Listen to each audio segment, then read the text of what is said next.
Mic on చేయండి. ఓం నారాయణః పరో వ్యక్తాత్ అండమవ్యక్త సంభవం అండస్యాంతస్త్విమే లోకాః సప్తద్వీపా చ మేదినీ. ఓం శాంతి శాంతి శాంతి.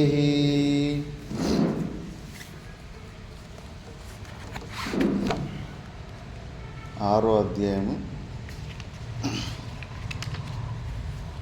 ఓం శ్రీ పరమాత్మనే నమః. అథ షష్ఠోऽధ్యాయః.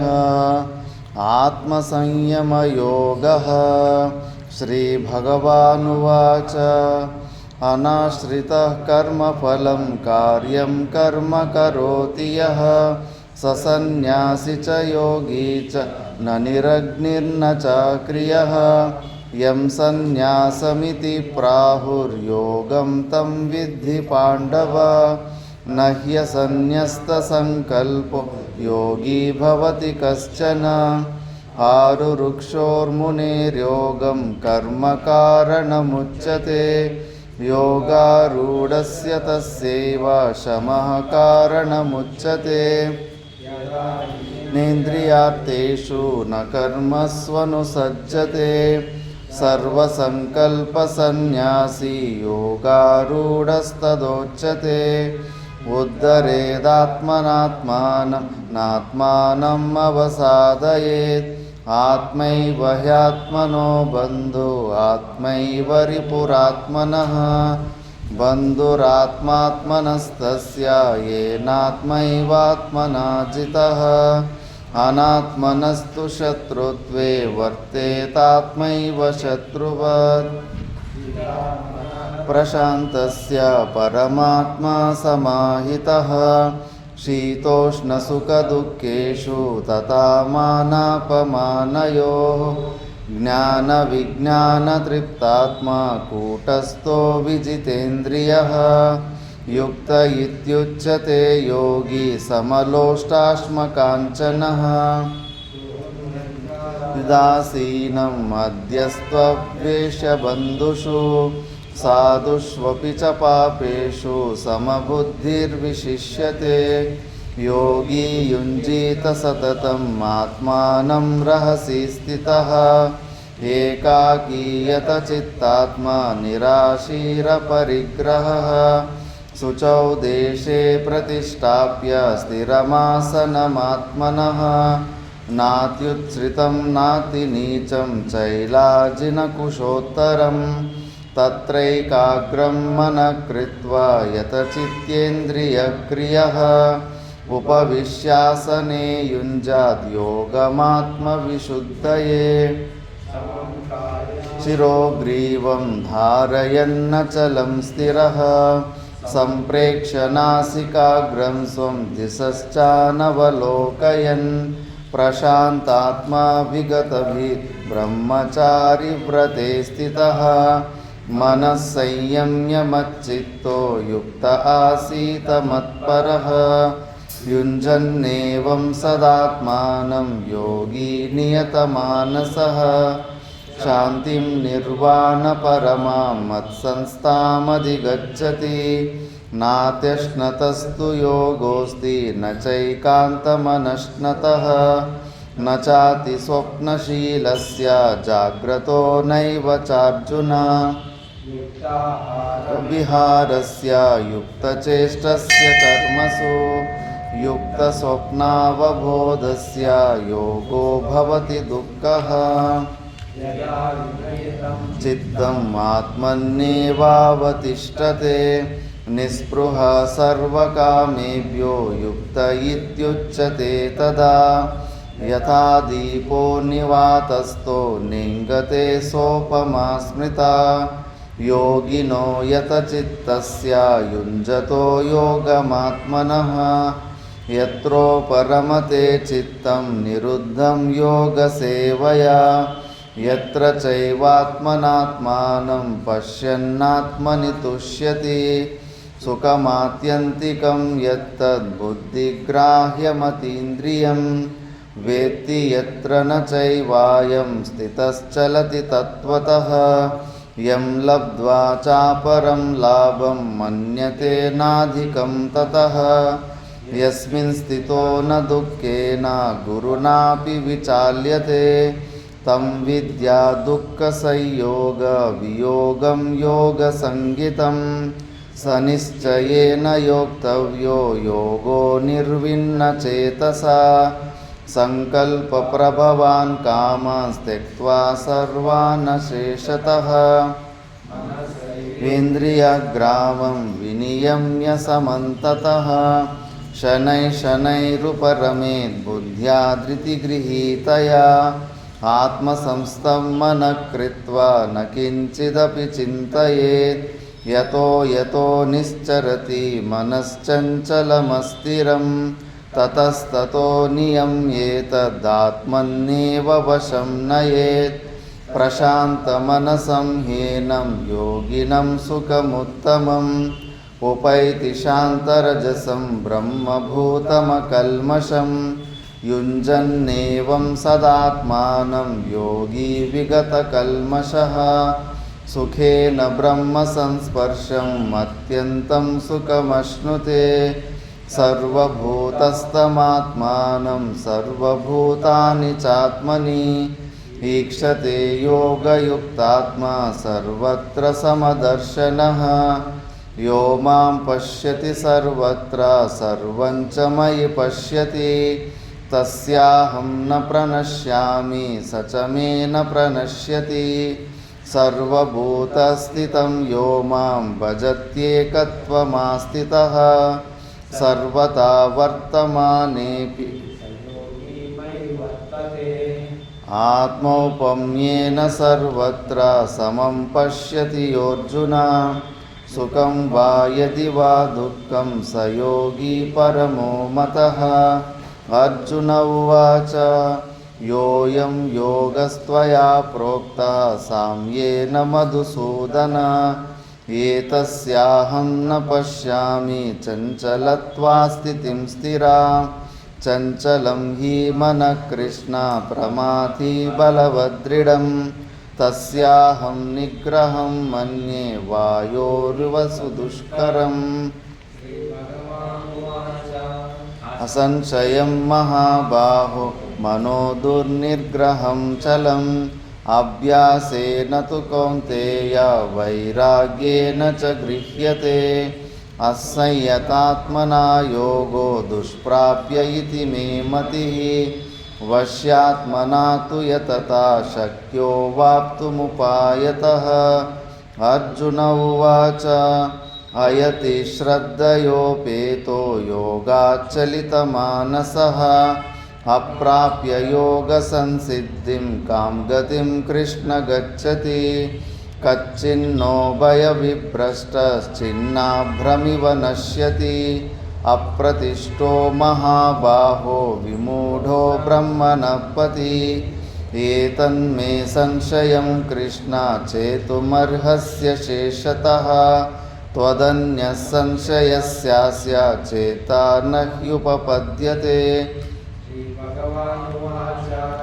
पार्थ नैवेह नामुत्रा विनाशस्तस्य विद्यते न हि कल्याणकृत् कश्चित् दुर्गतिं तात गच्छति प्राप्य पुण्यकृतां लोकानुषित्वा शाश्वती समाः शुचीनां श्रीमतां गेहे योगभ्रष्टोऽभिजायते अथवा योगिनामेव कुले भवति धीमताम् एतद्धि दुर्लभतरं लोके जन्म यदीदृशं तत्र तं बुद्धिसंयोगं लभते पौर्वदेहिकं यततो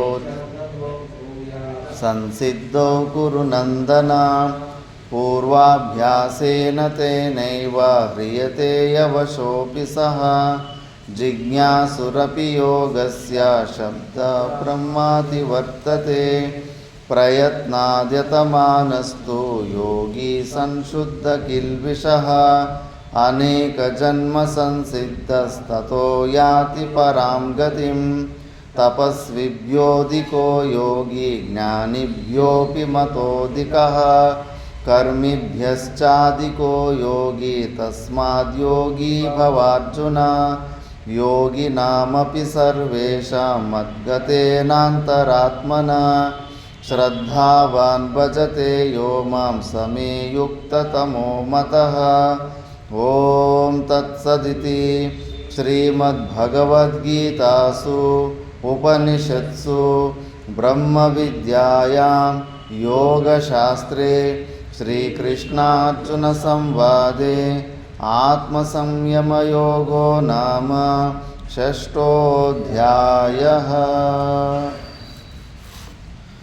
మనము భగవద్గీతలోని 6వ అధ్యాయము ఆత్మ సంయమ యోగముని ప్రారంభించింటిమి. ఇందులో స్టార్టింగ్లోనే విచారణ వచ్చింది. మొదటి శ్లోకాన్ని బట్టి అనాశ్రితః కర్మఫలం కార్యం కర్మ కరోతి యః స సన్యాసీ చ యోగి చ న నిరగ్నిర్ న చాక్రియః. ఎవడు నిజమైన సన్యాసి ఎవడంటే అనాశ్రితః కర్మఫలం, కర్మలు చేసుకుంటూ ఆ కర్మ ఫలాల మీద ఆసక్తిని వదిలిపెట్టినవాడు వాడేంటంటే ఈశ్వరార్పణ బుద్ధితోటి నిష్కామ కర్మయోగం చేసుకున్న వాడే సన్యాసి. ఇంకా నా నిరగ్నిర్ నచాక్రియ. నిరగ్ని అంటే ఈ లింగ సన్యాసం తీసుకున్నవారు, జుట్టు పిలక యజ్ఞోపవీతం ఉంటుంది బ్రహ్మచార్య అవస్థలో.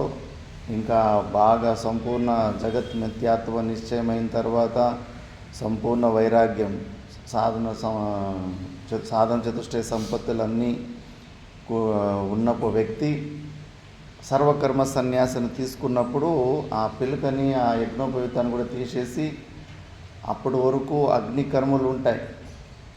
అగ్నికర్మలు అందరూ పాటించరు, కానీ పుట్టినప్పటి నుంచి అగ్నికర్మలు స్టార్ట్ అయ్యి ఇంక యజ్ఞోపవీత సంస్కారాలు దీక్షలు వచ్చినప్పుడు ఇంకా అప్పటి నుంచి అతడు నిత్య హవనాన్ని చేసుకుంటూ ఉండాలి. కొంతమంది నిత్య అగ్నిహోత్రులు కూడా ఉన్నారు, వాళ్ళ ఇంట్లో అది అసలు ఆరదు మంట. పుట్టినప్పుడు వాళ్ళు బ్రహ్మచర్య దీక్షలో ఏది వచ్చింటుందో వైదికంగా, వాళ్ళు దక్షిణ భారతంలో ఇప్పుడు కొంతమంది మిగిలి ఉన్నారు అలాంటి వాళ్ళ ఇంట్లో అది ఆ అగ్నిహోత్రం ఆ మంట అసలు ఆరనే ఆరదు. ఆ అగ్గినే మళ్ళీ వంటకు వాడుకుంటుంటారు, వేరే దానికి వాడుకుంటుంటారు. కంటిన్యూస్గా అగ్ని ప్రజ్వలితం అయితేనే ఉంటుంది. అదే అగ్గితోటి లాస్ట్లో చచ్చిపోయిన తర్వాత అదే అగ్గితోటి వాళ్ళు అంత్యేష్టి క్రియలు కూడా జరిగిపోతుంటాయి ఎవరైతే సర్వకర్మ సన్యాసం తీసుకోరు. కాకపోతే సన్యాసి ఏం చేస్తాడు, సన్యాస దీక్ష తీసుకున్నప్పుడే తన పిండ ప్రధానాల్లో తానే వదిలిపెట్టేస్తాడు. ఇంకా ఆ రోజు చచ్చిపోయినట్టే ఇంకా. కాబట్టి ఇంకా దాని తర్వాత ఆయన సన్యాసి శరీరంను వదిలిపెట్టి ప్రాణం పోయిందనుకోండి, మళ్ళీ అతన్ని కాలబెట్టరు. ఎందుకంటే అగ్ని సంస్కారము కుదరదు. అప్పటికే నిరగ్ని అయిపోయాడు, సన్యాస దీక్ష కూడా అగ్నిని వదిలిపెట్టేశాడు. కాబట్టి అలాంటి అతన్ని సన్యాసిని నిరగ్ని అంటారు. మళ్ళీ అక్రియ అంటే సర్వకర్మ సన్యాసులు చేసినవాడు వీడు కాదు అసలైన సన్యాసి. కర్మలు చేసి ఫలాపేక్షని వదిలిపెట్టినవాడిని అసలైన సన్యాసి అని మొదటి శ్లోకంలో డైరెక్ట్గా వాచ్యార్థాలు తీసుకుంటే ఇలా వస్తుంది. దీని మీద వివాదం వస్తుంది. చాలామంది భాష్యం చదువుకుండా పోతే ఇలా మిస్అండర్స్టాండింగ్ అవుతుంది భగవద్గీత. భగవంతుడు చెప్పిన వాక్యాలకి దానికి విరుద్ధమైన వాక్యాలు ఇందులోనే భగవద్గీతలోనే కనిపిస్తూ ఉంటాయి. 2వ అధ్యాయంలో ఏమో కర్మలని కాలి కిందికేసి తొక్కేసి సర్వకర్మ సన్యాసిని వాడే శ్రేష్ఠుడు, అన్ని అహమమ భావాలు తెంచుకొని సర్వకర్మ సన్యాసము చేసిన వాడికే మోక్షం వస్తుందని అంత హైలైట్గా పొగడేశారు. ఇంక ముందు 4 ప్రకారాల భక్తులు వస్తారు, అర్థి, అర్థార్థి, జిజ్ఞాసు, జ్ఞాని అని. ఆ 4 ప్రకారాల భక్తుల్లో కూడా అర్థి అంటే కానీ కోరికలు ఉన్నవాడు, అర్థార్థి అంటే ఆపదలు వచ్చినప్పుడు భగవంతుని కోరుకునేవాడు, జిజ్ఞాసు అంటే కొద్దిగా ఆ లోకాల గురించి ఈ లోకాల గురించి కొద్దిగా మోక్షం గురించి కూడా కొద్దిగా తెలుసుకోవాలని కోరిక ఉన్నవాడు, ముఖ్యంగా జ్ఞాని. ఈ 4 ప్రకారాల భక్తులు జ్ఞానినే నాకు చాలా ఇష్టము. ఎందుకంటే జ్ఞాని నా ఆత్మస్వరూపం అయిపోయినట్టు జ్ఞానినే పొగుడతాడు. మరి ఇక్కడేమో కర్మిని అంత హైలైట్గా పొగడేస్తున్నారు.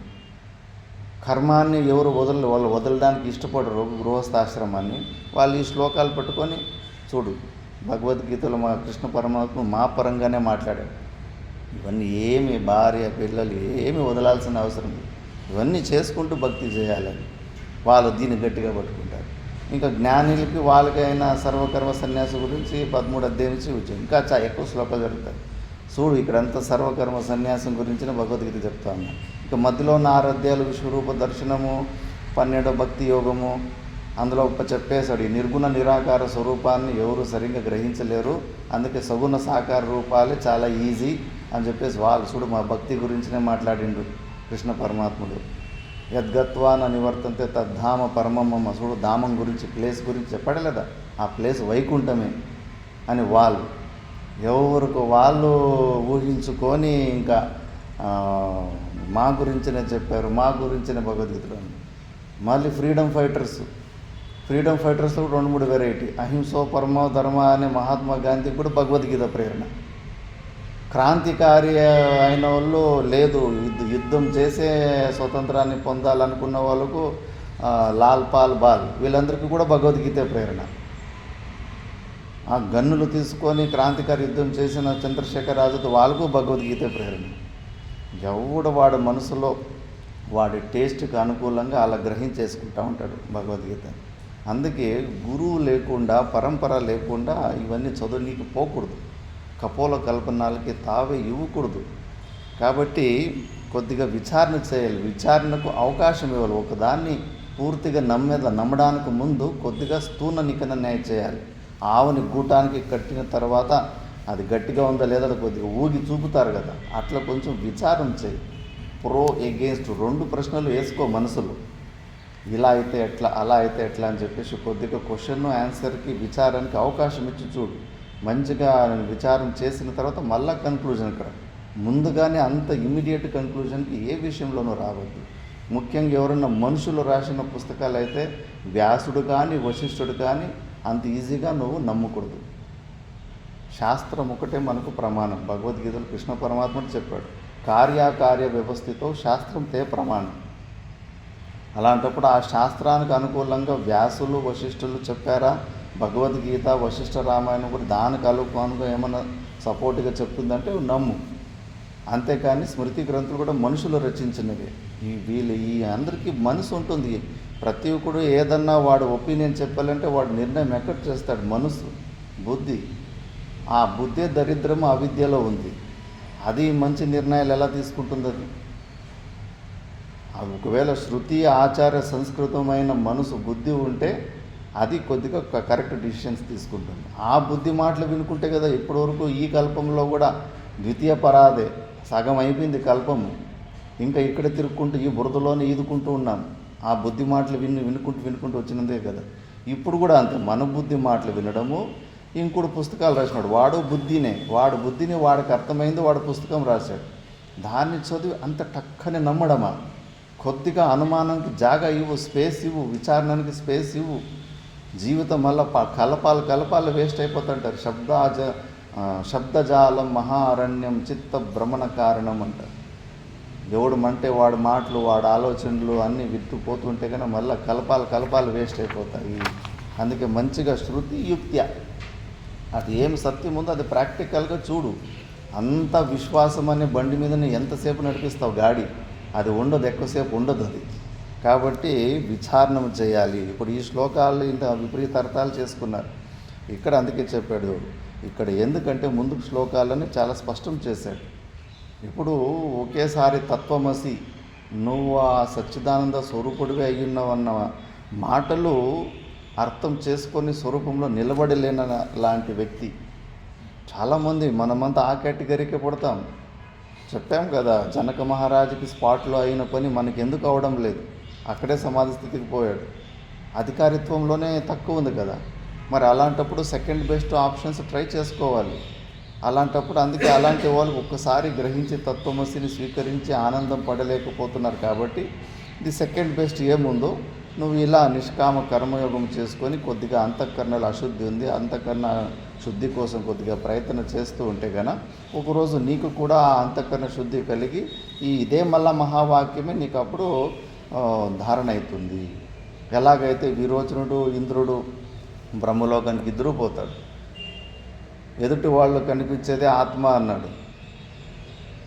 ఎదుటి వాళ్ళు కళ్ళు లోపల రెటీనాలో మనదే ఫోటో అద్దంలో కనిపించినట్టు కనిపిస్తుంది. విరోచనుడు అయ్యో అంటే ఈ శరీరమే ఆత్మ అనుకుని అంతే sir, strong and wrong conclusion కిందికి వచ్చేసాడు. దేవేంద్రుడు కూడా కాస్త దూరం పోయిన తర్వాత అయ్యో ఎదుటిలో కనిపించేది ఈ శరీరమే, ఈ శరీరము దేవతల శరీరమైన కల్పాంతం వరకు ఉంటుంది, కల్పాంతంలో ప్రళయంలో అది కూడా ఉండదు, ఇది అనిత్యము. మరి ఆత్మ లక్షణం అయితే నిత్యమని చెప్తారు, అయితే ఇది కాదు ఆత్మ, నాకు ఇంకా సరిగ్గా అర్థం. మళ్ళీ వాపసు పోతాడు, మళ్ళా సేవ చేయాలి, మళ్ళా రెండోసారి ఇలా అంటే ఒక సూక్ష్మ ఉపదేశం చేస్తాడు, మళ్ళా అర్థమైనట్టే బయటకు వచ్చి మళ్ళా లేదు ఇంకా పూర్తిగా తెలుసుకోలేదని చెప్పేసి మళ్ళా పోతాడు. అట్లా 108 సంవత్సరాలు సేవ చేసుకున్న తర్వాత అప్పుడు క్లిక్ అవుతుంది. అప్పుడు విచారణ వస్తుంది, ఎందుకు బ్రహ్మదేవుడు ఫైనల్లా ఆన్సర్ ఇచ్చాడు, మొదటిసారినే కరెక్ట్ ఆన్సర్ ఇవ్వచ్చుగా ఉంది కదా, ఎందుకు వాళ్ళ టైము ఎనర్జీ అంతా వేస్ట్ చేశారు అని మొదటిసారినే ఆన్సర్ ఇచ్చేశాడు. అప్పుడు వాళ్ళ అంతఃకరణము శుద్ధి లేదు, గ్రహించలేకపోయారు. మొదటిసారి చెప్పిందే రెండోసారి చెప్పాడు, రెండోసారి చెప్పింది మూడోసారి చెప్పారు. తత్వమసి మహావాక్యాల సాక్షి చైతన్యం గురించినే చెప్పాడు. కాబట్టి వాళ్ళు గ్రహించలేకపోయారు. వాళ్ళు స్థూల రూపంలో వాళ్ళ కెపాసిటీకి అనుగుణంగా అర్థం చేసుకొని అర్థమైందని అనుకున్నారు. మరి ఈ మధ్యలో జరిగిందేంటి? ఉపదేశం స్టార్టింగ్లో గ్రహించలేకపోయారు, కొంత సేవ చేసిన తర్వాత మళ్ళీ గ్రహించారు. మధ్యలో జరిగిన ప్రాసెస్ ఏంటంటే అంతఃకరణ శుద్ధి. అక్కడ అన్ని 108 సంవత్సరాలు సేవ చేసుకుంటూ ఉన్నప్పుడు అది అంతఃకరణ శుద్ధి, అప్పుడు ట్యూబ్లైట్ లాగా వెలిగింది అది. కాబట్టి ఇంకా సెకండ్ బెస్ట్ ఈ మార్గాలే చేసుకోవాలి. కాబట్టి అలాంటి మరి శ్రేష్టమంతా జ్ఞాన మార్గము, సర్వకర్మ సన్యాసము, వేదాంత విచారి ఇవే అంతా పొగిడితే కన్నా మళ్ళీ ఇది మూర్ఖులు చేసే పని, కర్మలు లో లెవెల్లో చేసేటోళ్ళు భక్తి ఉపాసన అని నువ్వు చెప్తే కన్నా వాళ్ళకు చేయడానికి ఇంట్రెస్ట్ వస్తుందా? ఏదన్నా కానీ గొప్పగా పొగిడి నువ్వు దాన్ని ఇది స్తుతి చేస్తే కానీ అలాంటి పనులు చేయాలని ఎవరికైనా ఇంట్రెస్ట్ వస్తుంది. మరి ఇప్పుడు నిష్కామ కర్మయోగం చేయడానికి ఇంట్రెస్ట్ ఎలా తెప్పియాలి? మరి వాడిని కూడా పొగడాలి. కలెక్టర్ దగ్గర ప్యూన్ ఉంటాడు, మన పని చేయిస్తే కానీ అబ్బా నువ్వే మా కలెక్టర్ అప్ప, ఇవి నీ చేతులు కాదు కాళ్ళు అనుకో అంటే కన్నా వాడు ఎంత ఉబ్బిపోతాడు, ఎంత ఉత్సాహం వస్తుంది.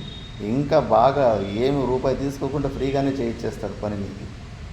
అందుకే స్తుతి చేస్తేనే ఎవరికైనా ప్రేరణ వచ్చి ప్రవృత్తి అవుతుంది.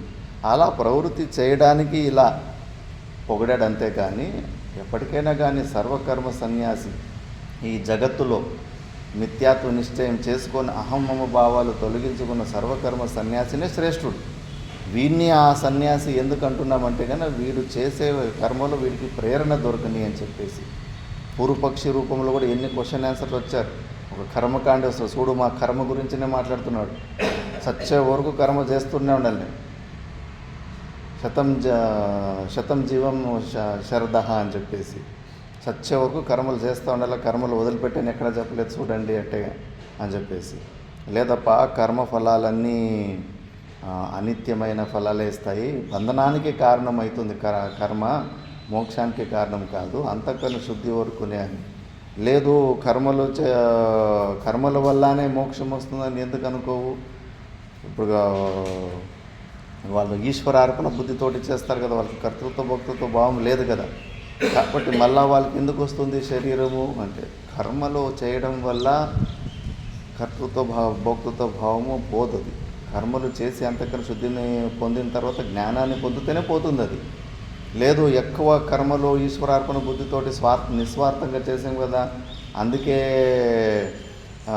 ఇంకా ఎక్కువ ఫలాలు రావాలి కదా అంటే అవును, ఎక్కువ ఫలాలే వస్తాయి. నువ్వు ఇంకా నిష్కామ కర్మభావంతో చేస్తే నువ్వు అనుకుంటున్నావు అది మళ్ళీ నీకు జన్మని ఇవ్వదు అని. లేదు, ఇంకా పెద్ద గొప్ప జన్మని ఇచ్చేస్తుంది. ఎక్కువ రిచ్ పర్సన్కి ఇచ్చేస్తుంది, లేదా స్వర్గంలోనే నీకు జన్మ వచ్చేస్తుంది. ఎందుకంటే ఈశ్వరార్పణ బుద్ధితోటి చేసావు. అంతేగాని కర్మ చేస్తే ఫలితం తప్పదు. అంతఃకరణ శుద్ధి కోసమే, అంతే. అంతఃకరణ శుద్ధిని పొందిన తర్వాత నువ్వు జ్ఞానాన్ని పొందాలి. జ్ఞానాన్ని పొందకుండా పోతే మళ్ళా జన్మలకు లాక్కొచ్చేస్తుంది అది. కాబట్టి కర్మలు ఎప్పుడే కానీ నీకు జన్మకు హేతువులు అవుతాయి. దాంట్లో అంతలోనే మహత్వ బుద్ధిని పెట్టుకొని అక్కడే ఆగిపోకు. మళ్ళీ ఈ విచారానికి ఇటువైపు రావాలి నువ్వు. మళ్ళీ అక్కడ నిజమైన సన్యాసం అంటే కానీ మళ్ళీ జనకాదీలకు వీళ్ళు ఎగ్జాంపుల్స్ ఉన్నాయి. వాళ్ళలో సంసారము గృహస్థత్వము లేదు, వాళ్ళలో అహమ్మమ భావాలు లేవు. జనక మహారాజుకు ఆ ప్యాలెస్, ఈ భార్య పిల్లలు కాలిపోతుంటే కూడా కదలలేదు అక్కడ పాఠంలో నుంచి కూర్చొని. మిథిలాయాం దగ్ధాయాం నమే దహ్యతి కించన. అలాంటి వాళ్ళు నిజమైన సన్యాసము. అలాంటి అహమ్మమ భావాలు తొలగించిన వాళ్ళు ఎక్కడ చేస్తున్న క్రియ కాదు మేము ఇక్కడ సంసారం ఉంటుంది. కర్తృత్వ భోక్తృత్వ భావాలు, అహమ్మమ భావాలు ఇవి గృహస్థత్వం ఏంటి అంటే అహమ్మమ భావాలు, కర్తృత్వ భోక్తృత్వం. ఇవి లేనిదంటే కన్నా అతడు ఈ సన్యాసితోనే జీవన్ముక్త పురుషుడే అయిపోతాడు.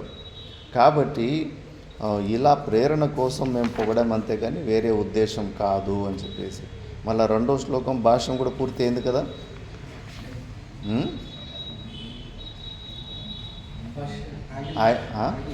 ಭಾಷ್ಯಂ ಕಾಗದ అయిపోయింది అది.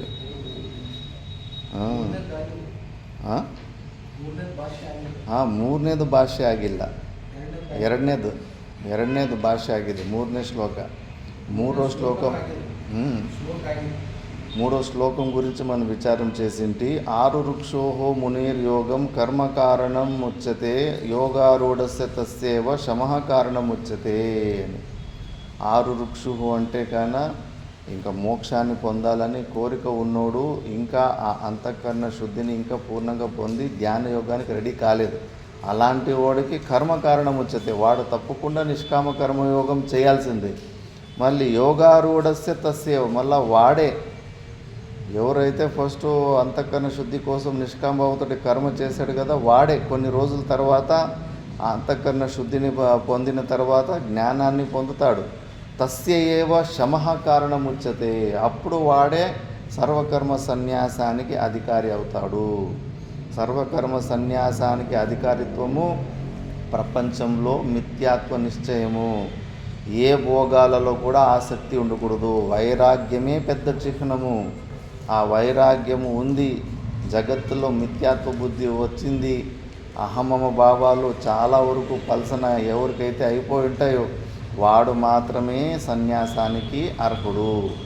అలా కాకుండా బయట ఉన్న విషయాలలో ఇంకా ఉపభోగ సాధనత్వ బుద్ధి, ఇంకా డబ్బుల వల్ల నాకు ఆనందం వస్తుంది, భూముల వల్ల ఆనందం వస్తుంది, నా భార్య పిల్లల వల్ల నాకు ఆనందము సెక్యూరిటీ వస్తుంది అనే భావము ఉన్నోడు సన్యాసం తీసుకోకూడదు.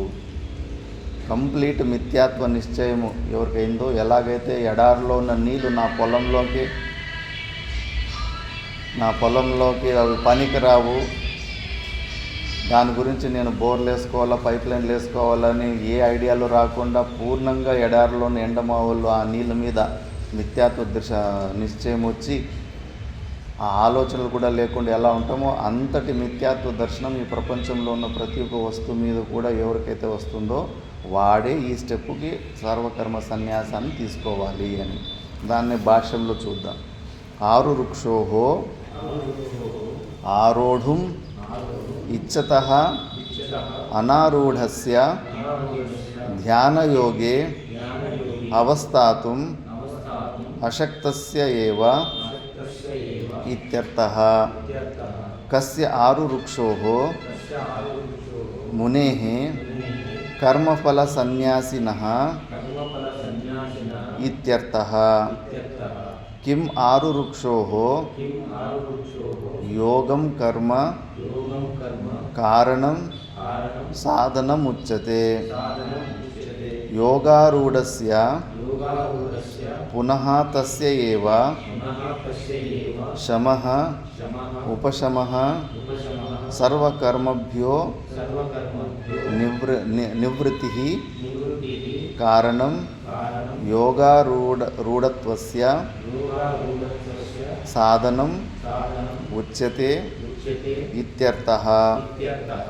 यावत् यावत् यावत् यावत् कर्मभ्यः कर्मभ्यः उपरमते उपरमते तावत् तावत् तावत् तावत् निरायासस्य निरायासस्य जितेन्द्रियस्य जितेन्द्रियस्य चित्तं चित्तं समाधीयते। समाधीयते।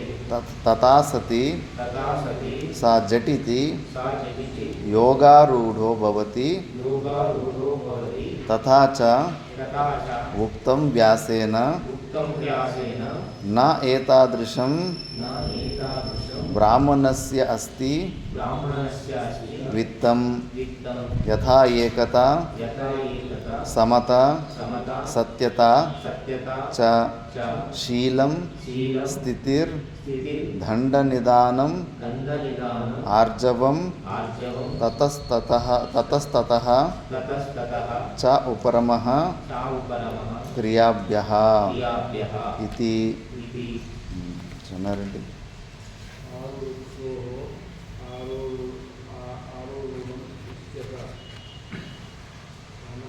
అనారూఢస్య జ్ఞానయోగో ఉపస్థితి అసత్వస్య ఏవ ఇత్యర్థః. కస్య ఆరూఢో మునేః కర్మఫల సన్యాసి ఇత్యర్థః. किम आरोग्यो योग कर्म कारण सारणम उच्यते। योगारूढस्य पुनः तस्यैव सम उपशमः सर्वकर्मयो निवृत्तः। कारणं योगारूढस्य तत्त्व तस्य साधनम् उच्यते इत्यर्थः। यावत् यावत् कर्मभ्यः उपरमते तावत् तावत्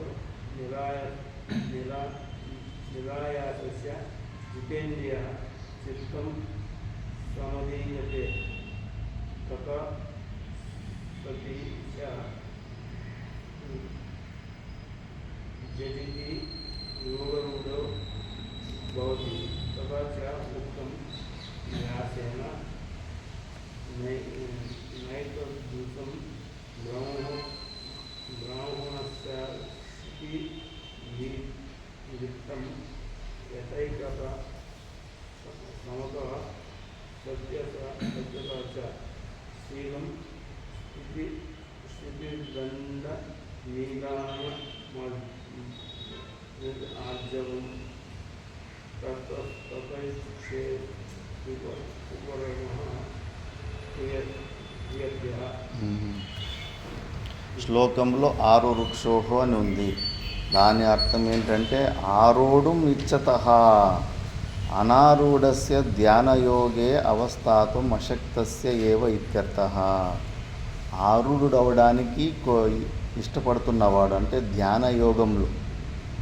ధ్యానయోగంలో ఆరూఢుడు కావాలని ఎవరైతే కోరిక ఉంటుందో వాన్ని ఆరు వృక్షోహో అంటే ధ్యానంలో తన స్వరూప చింతనలో తన ఎవరు అన్న ఆ స్వరూప చింతనంలో మనసుని ఎక్కువసేపు నిలబెట్టలేకపోతున్నాడు.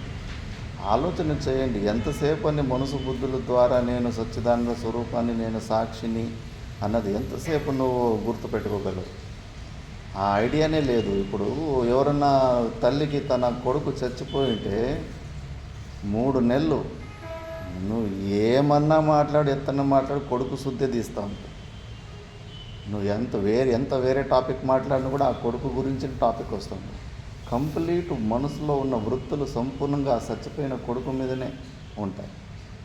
అంత రిపిటేషన్ జరుగుతూ ఉంటుంది. మనసు మొత్తం ఆ కొడుకే నిండిపోయి ఉంటాడు. అలా నీకు బ్రహ్మనిష్టత ఉందా? ఎక్కడుంది? పాఠంలో వింటున్నప్పుడు కాసేపు అంతే, తర్వాత సంపూర్ణంగా జీవబుద్ధిని ఆటోమేటిక్ మోడ్లో నేను ఒక సామాన్య మనిషిని లాగానే అంత వ్యవహారం చేస్తూ ఉంటాను. అందుకే మరి ఆ ధ్యాన యోగం అంతటి మనసు బుద్ధులతోటి స్వరూపంలో ఎక్కువసేపు అందులోనే ఆ బ్రహ్మాకార వృత్తిని పొందేంత సామర్థ్యం లేనప్పుడు మరి ఇదే మార్గం ఉండేది. నిష్కామ కర్మయోగము, ఉపాసన, జపము ఏదో ఒకటి ఆలంబన చేసుకొని నీ స్వరూపము మర్చిపోకుండా కొద్దిగా అలవాటుకి దానికోసం ఇవన్నీ చేసేది. అందుకే సాధకులు పుణ్యాన్ని ఉత్పన్నం చేసి ఏ సాధనను కూడా వదిలిపెట్టరు. నది స్నానం కానీ, హారతి కానీ, పారాయణాలు కానీ ఎవ్వరు వదులుకోరు. ఎందుకంటే అందరికీ ఇదే సమస్య ఉంటుంది. తెలుసుకోవడం ఎంతసేపు, ఇన్ఫర్మేషన్లో ఏమీ లేటు లేదు. కొద్దిగా తీక్షణ బుద్ధి ఉంటే కానీ అరగంట పని.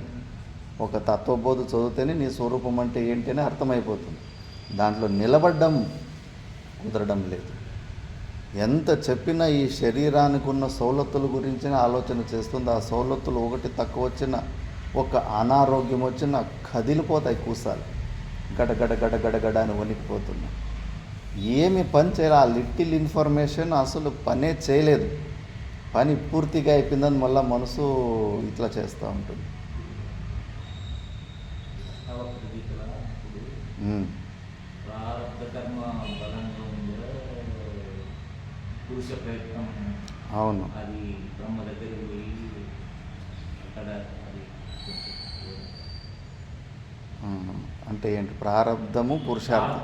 ప్రారంభ అది బలంగా ఉందా, మామూలుగా పురుష ప్రయత్నము ఏ ప్రారబ్ధము పురుషార్థం గురించి ఏది బలంగా ఉంది?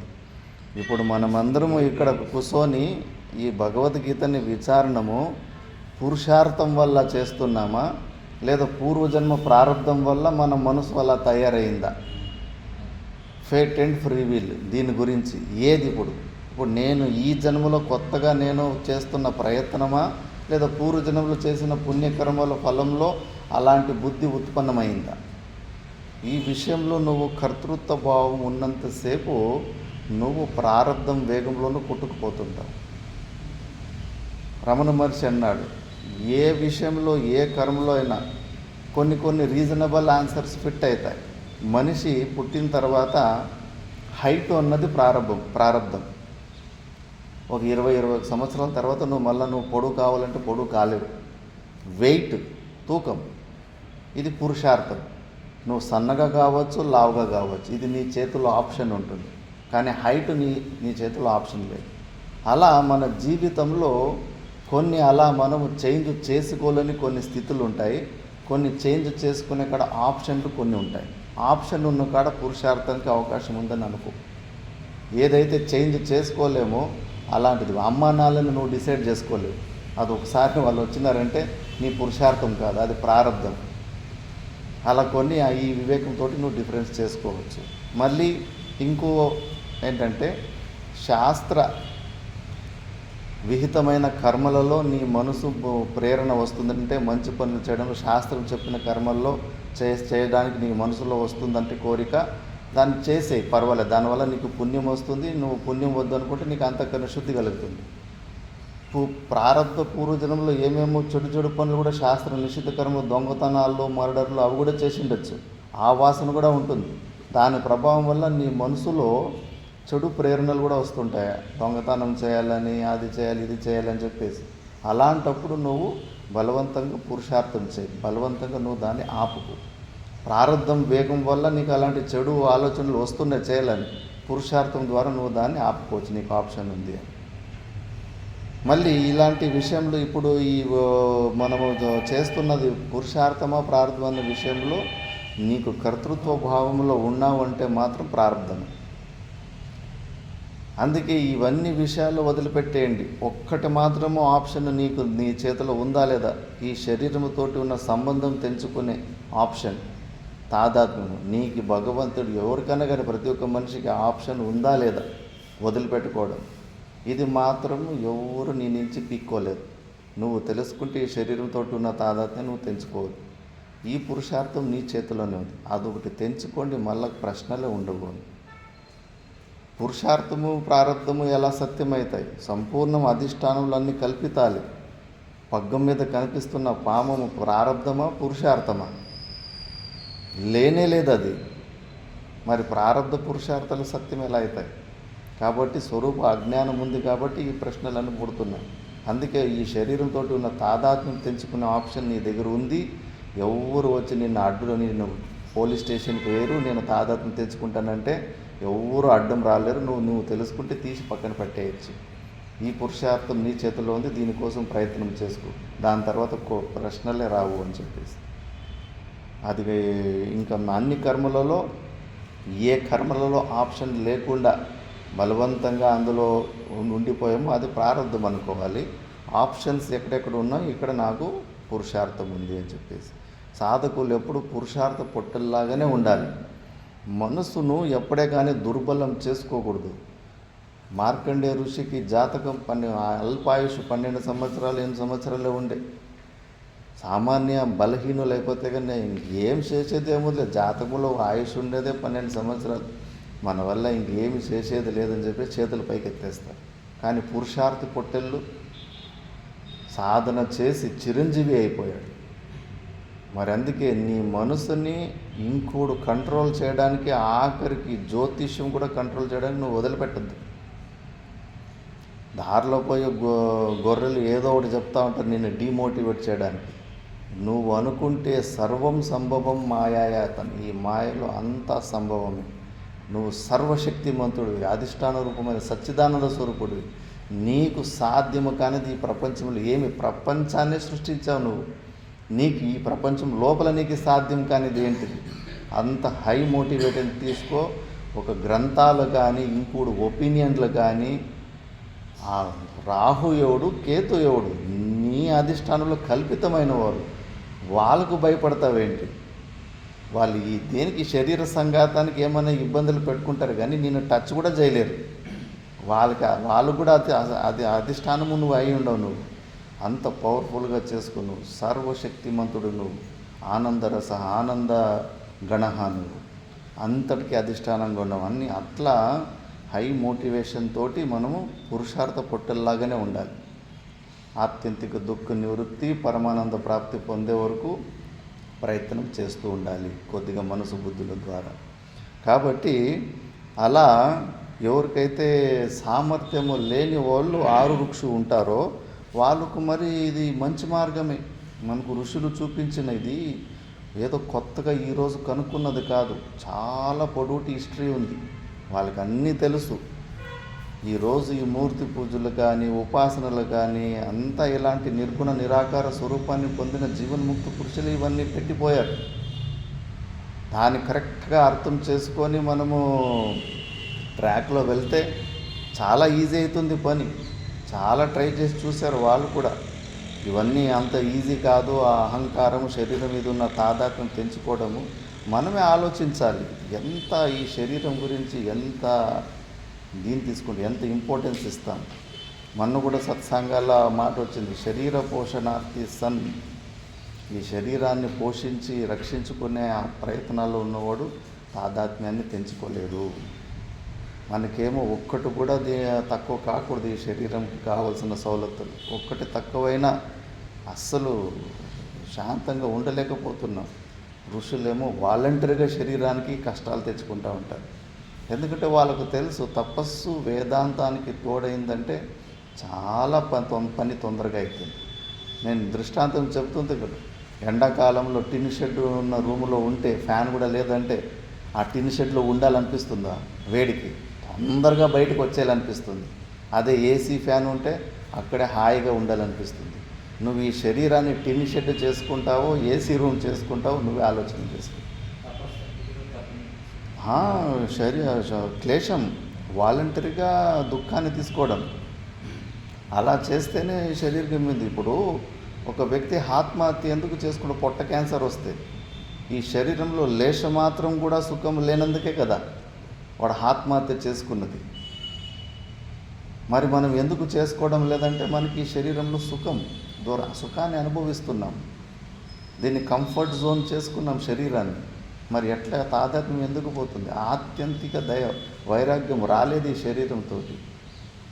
ఇంకా ఈ శరీరము మనుషులకు అన్ని ఇంద్రియాలకి రసనేంద్రియానికి మంచి టేస్ట్ ఇవ్వాలి, దీన్ని ఇంకా పోషించుకోవాలని అలాగే పోతున్నాయి ఆలోచనలు. కానీ దీనికి ఇంకా నన్ను ఇబ్బంది పెడుతున్న శరీరము, దీనికి ఇంకా తపశ్చర్యతోటి ఇంకొంచెము కష్టాలు వచ్చేలాగా చేసి తొందరగా దీని మీద ఉన్న మోహాన్ని తెంచుకోవాలి అనే ఆలోచనలు కూడా వస్తలేదు.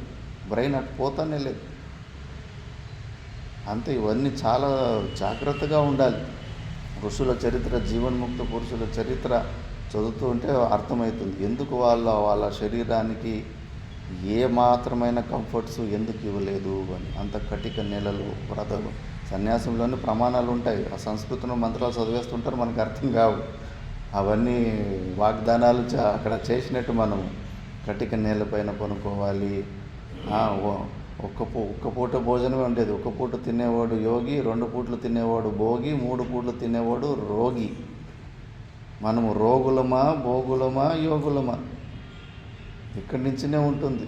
మాతా మాణికేశ్వరమ్మ ఉదయం అక్కడ 11:30కే భోజనం. ఉదయం టిఫిన్ లేదు. ఇంక శక్తి లేని వాళ్ళు ఉంటే కనుక కొద్దిగా అంబలి గ్లాసులో కొద్దిగా అది ఇచ్చేవారు. రాత్రిపూట్ల శక్తి ఉంటే అసలు అన్నమే తినకండి అని చెప్పింది. ఇంకా లేదు, ఇంకా అసిడిటీ సమస్యలు అవి ఇవి శక్తి లేకుండా కళ్ళు తిరుగుతూ అట్లా అంటే కానీ ఒక పిడికడితోటి ఏ అన్నం వస్తుందో అది కొద్దిగా ఆకలిని చంపుకోవడానికి అంత మాత్రం తినండి అని. రామకృష్ణ పరమహంసులు శారదామాతకు పిల్లలంటే చాలా ప్రేమ. ఎక్క భోజనం వేస్తుంటే అసలు ప్లేట్లో వేసిన చపాతీలు తీసుకొని లాక్కునేవాడు.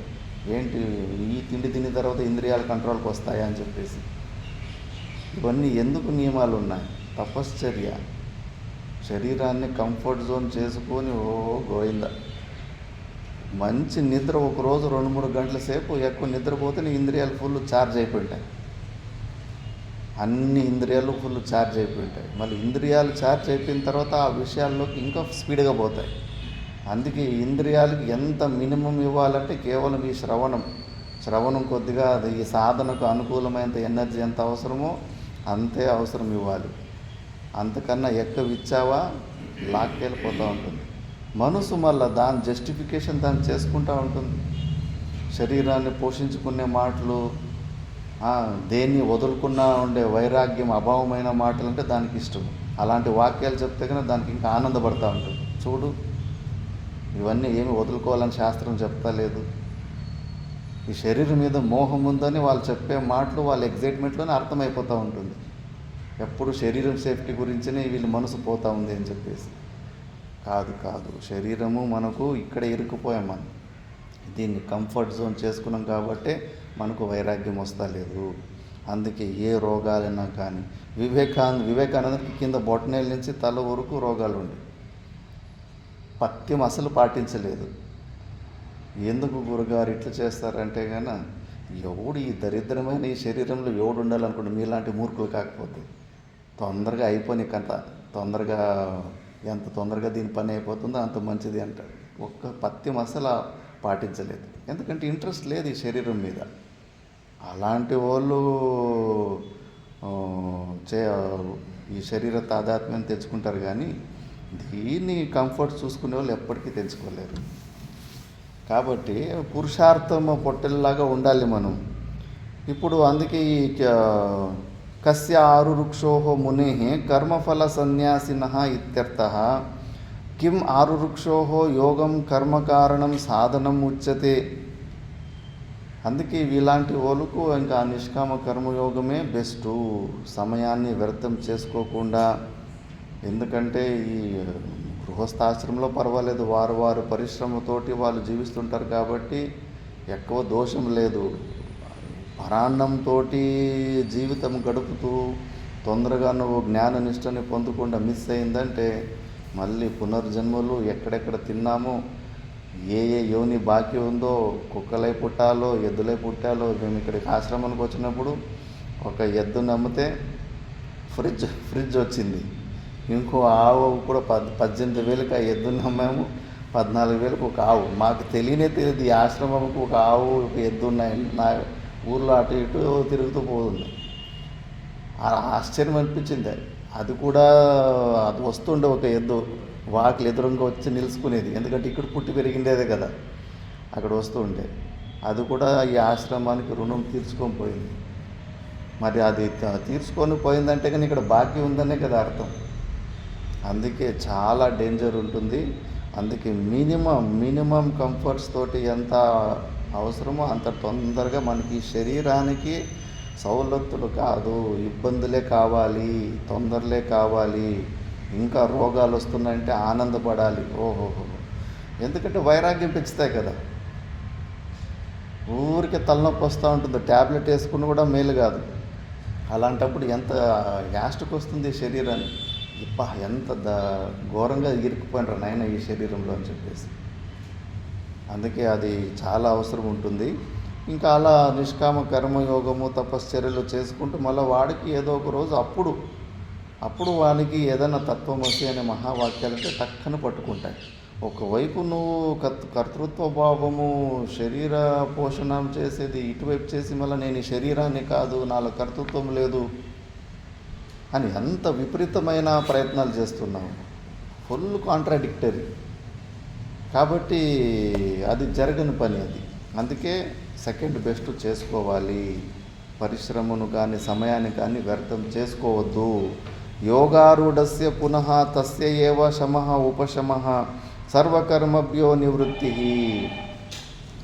అందుకే యోగా అప్పుడు మళ్ళా వానికి ఏదో ఒక రోజు ఆ స్థితి వస్తుంది, శుద్ధమైన అంతఃకరణం. అప్పుడు ఇంకా మిథ్యాతో దర్శనం అయిపోయింటుంది, శరీరం మీద వైరాగ్యము పుట్టింటుంది. ఎంతోమంది ముసలోళ్ళు కోరుకుంటుంటారు.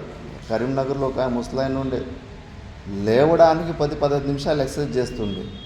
నేను ఏదో యాప్స్కి ఎక్సర్సైజ్ చేస్తారు కదా పొరుపు మీద నుంచి, అబ్బా ఈ వయసులో కూడా ముసలాయన ఎక్సర్సైజ్ చేస్తున్నాడని నేను అనుకున్నా.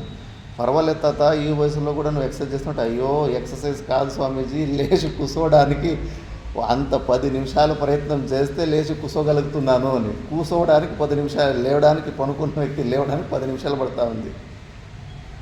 మరి అంటాడు, ఎందుకు స్వామీజీ శరీరము, ఏమి ఆకలి కావడానికి ట్యాబ్లెట్, టిఫిన్ ఇంత పిడికడు ఉన్నాయి ఆయన ట్యాబ్లెట్లు, మళ్ళీ జీర్ణం కావడానికి ట్యాబ్లెట్లు, కాన్స్టిపేషన్ అయితే బయట పంపించడానికి ట్యాబ్లెట్, హెచ్చు తక్కువ లూజ్ మళ్ళీ ఆపడానికి tablet, blood purification tablet, calcium tablet, vitamin ట్యాబ్లెట్లు, అంతా ట్యాబ్లెట్లతోటి నడుస్తూ ఉంది. కూర్చుంటే లేవలేము, లేచుట్టుకోలేము. భగవంతుడు ఎందుకు నన్ను తీసుకుపోతా లేడు, తొందరగా తీసుకుపోయింటే బాగుంది కోరుకుంటూ ఉంటారు. శరీరంలో అంతటి వృద్ధావస్థ వచ్చినప్పుడు ఏ సుఖము, ఒక చిన్న సుఖం కూడా దొరకదు, నిద్ర కూడా రాదు వయసు అయిపోయిన తర్వాత. ఊరికే అంటాడేది, గుడ్లు గుబ్బుల్లాగా ఉండాలి స్వామీజీ, రాత్రంతా నిద్రే రాదు అని చెప్పేసి. అందుకే మరి శరీరంలో ఇబ్బందులు ఎక్కువైతే వైరాగ్యం వస్తుంది. మరి ఎందుకు నువ్వు మరి రోగాలకు దీనికి ఎందుకు భయపడుతున్నావు? ఈ జ్ఞానం పొందే నువ్వు మంచిగా విచారణ చేసి ఉంటే కన్నా అప్పుడు చాలా అనుకూలంగా ఉంటుంది. మా గురుగారు ఇదే చెప్పారు, ఒక 10 సంవత్సరాలు ప్రస్థానత్రయ చదువు, ఇంకొక 10 సంవత్సరాలు ఎవరైనా మంచి వాళ్ళు ఉంటే కన్నా వాళ్ళకు పాఠం చెప్పు. అప్పటికి 50 దాటిపోతుంది. 50 దాటిపోయిన తర్వాత మళ్ళీ ఇంద్రియాలు నీకు ఎక్కువ ఇబ్బంది పెట్టరు. అంకంతా రోగాలు తప్పకుండా దెబ్బల మీద దెబ్బలు పడతా ఉంటాయి. నువ్వు వద్దనుకున్న వైరాగ్యము ఈజీగా వచ్చేస్తుంది. కొంచెము శక్తి ఉన్నప్పుడు వైరాగ్యం కోసం కష్టపడాలి. ఆ ఆరో వికారము కొంచెంగా ముదిరిందంటే కానీ వద్దన్నా వచ్చేస్తూ ఉంటుంది వైరాగ్యం శరీరం మీద. అప్పుడు నువ్వు చేసిన శ్రవణం భలే ఫుల్గా పనికొస్తుంది అని. అందుకే ఇంకా జ్ఞాననిష్ట వచ్చిన తర్వాత టక్కని అతనికి అర్థం మిథ్యాత్వ నిశ్చయం అయిపోతుంది, సాధన చతుష్టయ సంపత్తులు పూర్తిగా అయిపోతాయి. అప్పుడు ఇంకా అతనుకు కర్తృత్వ భావమే లేనప్పుడు ఇంకా ఏ క్రియలు చేయలేడు. నన్ను కూడా శంకరానంద స్వామీజీ వాళ్ళ మాటను అక్కడ గుర్తుకు తెచ్చుకున్నారు. అదే మాట మనకి చెప్పింది, ఊగితే జీవుడు, ఊక్కుంటే దేవుడు. ఈ క్రియలు చేస్తుంది శరీరాలంటే కన్నా ఎక్కడో శరీర తాదాత్మ్యము కర్తృత్వము అది ఇరుక్కుపోయే మందులు, దాన్ని తెంచుకోలేకపోతున్నాం. యాక్టివిటీ ఎక్కువ, ఇంకా అటే యాక్టివిటీలోనే ఉన్నామంటే కన్నా. అందుకే యావత్ కర్మభ్య ఉపరమతే తావత్ నిరాయాస జితేంద్రియ. కర్మలను ఉక్కుట్టుకుంటే తగ్గించుకుంటూ కర్తృత్వ అహమమ భావాలు తెంచుకున్నప్పుడు నిరాయాస, ఆయాసరహితంగా ఉన్న జితేంద్రియుడు. అష్టావకుడులు ఎంత సింపుల్, ముఖం మీద కొట్టినట్లు చెప్పాడు. మూర్ఖుల్లారా, చేతులు కాళ్ళు ఎక్కువ పరిశ్రమ చేస్తే ఆయాసం వస్తే నీకు దుఃఖం వస్తుంది. చేతులు కాళ్ళు కదిలీకుండా ఒక చోట మంచిగా కూర్చో ఉంటే నీకు రిలాక్సేషన్ వస్తుంది. ఇంత సింపుల్ లాజిక్ మీరు ఎందుకు తెలుసుకోలేకపోతున్నారు? ఎందుకు అటువైపు కర్మల వైపు అట్లా పరిగెడతారు? క్రియా నివృత్తి, అక్రియా స్వరూపుడివి నువ్వు. క్రియారహితంగా ఇటువైపు రావాలి కదా నువ్వు. ఈ సింపుల్ లాజిక్ ఎలా మిస్ అవుతున్నారు? ఎందుకు ఆ దురాగ్రహం కర్మల మీద ఎందుకు ఆ దురాగ్రహం? ఎందుకంటే ఈ శరీరంతో సంబంధం పెట్టుకొని ఆకలి దుఃఖులు. పని చేయకపోతే ఈ శరీరం మెయింటెనెన్స్ కాదు అని. ఎందుకు ఈ శరీరం ఉండాలనుకుంటున్నావు? స్వప్నంలో ఎన్ని శరీరాలు పట్టుకున్నావు, ఎన్ని శరీరాలు వదిలిపెట్టావు, ఎక్కడ ఆ శరీరాలన్నీ? ఇది కూడా ఒకరోజు టక్కని వెళ్ళిపోతుంది. నువ్వు కావాలనుకుంటే మాత్రం ఉంటుందేమి ఇది? దీని టైం వచ్చినప్పుడు వెళ్ళిపోతుంది ఇది. నువ్వు ఏం ప్రయత్నం చేసినా చేసుకోకపోయినా. ఏం బాగుందని శరీరంలో ఉంటావు? నేను ఆయన్న అవధూతది తత్వాలు పడతా ఉంటే పిచ్చోళ్ళ ఎందుకు వస్తారా ఈ జీవభావానికి, ఏం బాగుందిరా అని భలే పాడే తత్వాలు. ఇక్కడే ఉన్నాడు ఆదోరణలోకి ఆయన ఆయన్న అవధూత అని, ఆయన భలే ఉన్నాయి తత్వాలు అవి. అట్లా ఇవన్నీ ఎందుకు ఇవన్నీ ఉండాలి కావాలనుకుంటే అజ్ఞానం కాకపోతే. కాబట్టి అప్పుడు ఇంకా మెల్లమెల్లగా అంతర్ముఖి అయిపోతాడు. జితేంద్రియస్య చిత్తం సమాధి అయితే అప్పుడు మనసు చల్లగా ఉంటుంది. నువ్వు బయట యాక్షన్లో ఫుల్గా యాక్టివ్గా ఉండి వృత్తులు ఆగిపోంటే ఎలా ఆగుతాయి? మళ్ళీ తథాచ ఉక్తం వ్యాసేన మళ్ళీ తథా సతీ చ జటితి యోగా రూఢభవతి. నువ్వు నీ నిష్కామ కర్మయోగం చేసి ఇది స్టెప్ నీట్గా ఈ స్టెప్ని ఫాలో అయినట్టుగా జటితి చాలా తొందరగా నీ పని అయిపోతుంది. అలా కాకుండా సొంత బుద్ధిని వాడేసి సాధన చతుష్టయ సంపత్తులు లేకపోయినా ఆ శుష్క వేదాంతం ద్వారా నువ్వు టైం వేస్ట్ చేసుకుంటే ఏమి ప్రయోజనం ఉంది? ఇంకా అది ఎక్కడికో తీసుకెళ్ళిపోతుంది అది. తథాచ ఉక్తం వ్యాసేన, వ్యాస భగవాన్ కూడా చెప్పాడు, నా ఏతాదృశ బ్రాహ్మణస్య అస్తి విత్తం. బ్రాహ్మణునికి దీనికన్నా పెద్ద గొప్ప సంపత్తి లేదు. ఏది అంటే యథా ఏకత, జీవబ్రహ్మ ఏకత, సమత, సమదర్శిత్వం. అందరిలోనూ ఆ సమాన్య అస్థి బాతి ప్రియతత్వాన్ని చూస్తాడు, నామరూపాలని చూడడు యోగి. సత్యత, స్వరూపంలో ఉన్న ఆ సత్య, త్రికాల అబద్ధ్యత్వమైన ఆ సత్యత. శీలం, అందులోని బ్రహ్మనిష్ఠులను తచ్చింతనం, తత్కథనం, అన్యోన్నం తత్ప్రబోధనం. ఏతదాత్మపరత్వం. నిన్న మేము శరణమవ అక్కడ లత్తవరముకి ముగ్గురు పోయి వస్తుంది. ముగ్గురు ఇంకా సాధనలు చేస్తున్నారు కదా. కంప్లీట్ డిస్కషన్ టాపిక్ బ్రహ్మ టాపిక్, సాధువుల చరిత్ర. మంచి మంచి విషయాలు వచ్చాయి. ఒక్కొక్క దృష్టాంతం. అందరి దగ్గర అలా దొరకదు. కొందరి దగ్గర మాట్లాడుతుంటే కన్నా మోదీ దీది ఇవి వచ్చేస్తారు. దేని గురించి లోపల ఎక్కువ చింతనలు చేస్తున్నారో తత్పరత్వం ఉంటుంది. ఇంకా కొంతమంది ఇంకా శాస్త్ర నిషిద్ధమైన అంత లోపల బుర్రలో పెట్టుకుంటారు, అదే బయటకు వస్తూ ఉంటుంది. కాబట్టి ఇవన్నీ అట్లా శీలం ఆ బ్రహ్మతత్వంలోనే ఉండేలాంటి తత్వం. మాట్లాడితే దాని గురించినే, మోక్ష సాధనల గురించి, దానికి భిన్నంగా వేరే టాపిక్ ఇంపార్టెన్స్ లేనే లేదు. మనం కూడా లెట్రిన్ మూత్రం దీని గురించి మాట్లాడుకుంటాము. ఆ తుచ్చబుద్ధి, దాని గురించి మాట్లాడుకోవడం వేస్ట్. స్మరించుకోవడం కూడా ఇష్టం లేదు మనకు. కాబట్టి మిగతా ఈ అనాత్మ వస్తువులంతా అంత హేయ బుద్ధి వచ్చేయాలి.